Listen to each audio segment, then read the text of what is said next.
Welcome to Gokul kitchen. இன்றைக்கி செய்ய போகிறது பிடி கருணை கிழங்கு புளிக்குழம்பு செய்ய போகிறோங்க. வாங்க எப்படி செய்யலான்னு பார்க்கலாம். கருணைக்கிழங்க நல்லா ஒரு 4-5 தடவை நல்லா அலசி எடுத்துருக்கேங்க. கட் பண்ணி வச்சுருக்கேன். இது கூட தண்ணி சேர்த்து நம்ம வேக வச்சுக்கலாங்க.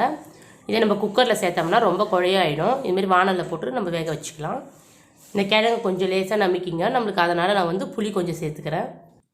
கருணைக்கிழங்குலாம் நல்லா வேகட்டுங்க. கையால் எடுத்து லேசாக அமுக்கி பாருங்கள், நம்மளுக்கு வெந்திருக்கிறது தெரியும். ரொம்ப குழகுழனும் வேகக்கூடாதுங்க. இப்போ இந்த கிழங்கெல்லாம் ஒரு தடவை தண்ணி ஊற்றி அலசிட்டு நம்ம மேலே இருக்க தோலெல்லாம் எடுத்துகிட்டு 2ஆக கட் பண்ணிக்கலாங்க. கிழங்கெல்லாம் கட் பண்ணி வச்சாச்சுங்க. இப்போ நம்ம குழம்பு செஞ்சுக்கலாம். எண்ணெய் 3 ஸ்பூன் ஊற்றிக்கிறேங்க. கடுகு 1/4 ஸ்பூன், 2 பெரிய வெங்காயத்தை இப்போ சேர்த்துக்கிறேங்க. 10 பூண்டு பல், கொஞ்சம் கருவேப்பிலை. வெங்காயத்தில் நல்லா வதக்கி விட்டுடலாங்க.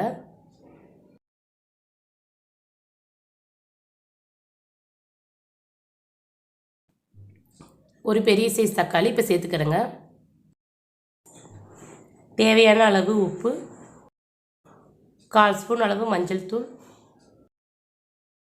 இப்போ தக்காளியெல்லாம் நல்லா வதங்கி வரட்டுங்க.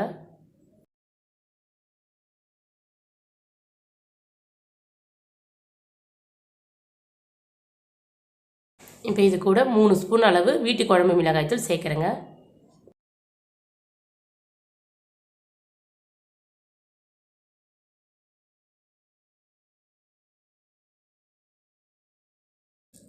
இப்போ 2 டம்ளர் அளவு தண்ணி சேர்க்குறேங்க.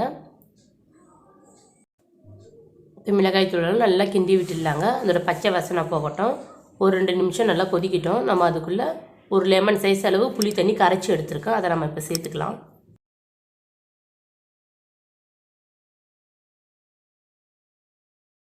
நம்மளுக்கு இந்த குழம்பு கெட்டியாக தாங்க இருக்கணும். அப்போ தான் ரொம்ப நல்லாயிருக்கும் சாப்பிட. தண்ணியாக இருந்துச்சுன்னா நல்லா இருக்காது. இப்போ வேக வச்சு கிழங்கெல்லாம் நம்ம இந்த குழம்போட சேர்த்துக்கலாங்க.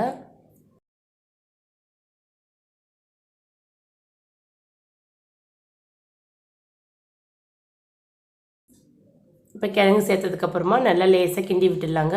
நம்மளுக்கு குழம்பு ஒரு 10 நிமிஷம் நல்லா கொதித்து வரட்டும். பிடி கருணை கிழங்கு புளிக்குழம்பு ரெடி ஆயிடுச்சுங்க. இந்த வீடியோ உங்களுக்கு பிடித்திருந்தால் லைக் பண்ணுங்கள், ஷேர் பண்ணுங்கள், கமெண்ட் பண்ணுங்கள். மறக்காமல் சப்ஸ்கிரைப் பண்ணுங்கள்.